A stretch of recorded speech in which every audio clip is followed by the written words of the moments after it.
ఈ స్కీమ్ ని Maharashtra government April లో అనౌన్స్ చేసింది. ఆగస్ట్ 22 అఫీషియల్ గా ఇంప్లిమెంట్ చేసింది కూడా. మహారాష్ట్ర గవర్నమెంట్ ఒక సెన్సేషన్ డెసిషన్ తీసుకుంది. అదేంటంటే ఎలక్ట్రిక్ వెహికల్ కార్స్ ఇంకా బస్సెస్ కి టోల్ ఫ్రీ. అంటే ఎలక్ట్రిక్ బస్సెస్ ఇంకా కార్స్ టోల్ గేట్ దగ్గర డబ్బు కట్టాల్సిన అవసరమే లేదు. ఈ స్కీమ్ 4-వీలర్ ఎలక్ట్రిక్ కార్ ఇంకా ఎలక్ట్రిక్ బస్సెస్ కి మాత్రమే అప్లికబుల్ అవుతుంది. గూడ్స్ క్యారీ చేసే ఎలక్ట్రిక్ ట్రక్స్ కి అప్లికబుల్ కాదు. ఈ ట్రక్స్ మాత్రం టోల్ గేట్ దగ్గర డబ్బు కట్టాల్సిందే. మన తెలుగు స్టేట్స్ లో కూడా ఆంధ్రప్రదేశ్ ఇంకా తెలంగాణలో ఈ స్కీమ్ రావాలి. అప్పుడు మన తెలుగు స్టేట్స్ లో కూడా ఎలక్ట్రిక్ వెహికల్స్ కార్స్ పెరిగి పొల్యూషన్ ఫ్రీ అవుతుంది. ముంబైలో already 43,000 plus electric vehicles register అయ్యాయి. దాంట్లో 25,000 ఎలక్ట్రిక్ బైక్స్, 13,000 ఎలక్ట్రిక్ కార్స్. అక్కడ ఈవీ గ్రోత్ ఇంత ఫాస్ట్ గా ఉండడానికి కారణం ఏంటి?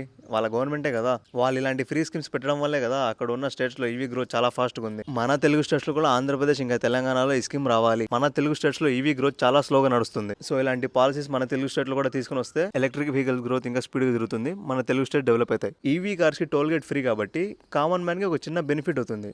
వాళ్ళ మనీ సేవ్ అయినట్టే కదా. మన తెలుగు స్టేట్స్ లో ఈ స్కీమ్ ఇంప్లిమెంట్ చేయడానికి ఇంకో 10 ఏళ్ళు పడుతుంది. ఇప్పుడిప్పుడే ఫ్రీ బస్ స్కీమ్ ఇచ్చారు. ఇంకా ఇది ఇంప్లిమెంట్ చేయాలంటే ఇంకో 10 ఏళ్ళు. ఇది మన గవర్నమెంట్. సో ఇది నా ఒపీనియన్. మీ ఒపీనియన్ ఎందుకు కింద కమెంట్స్ చెప్పండి.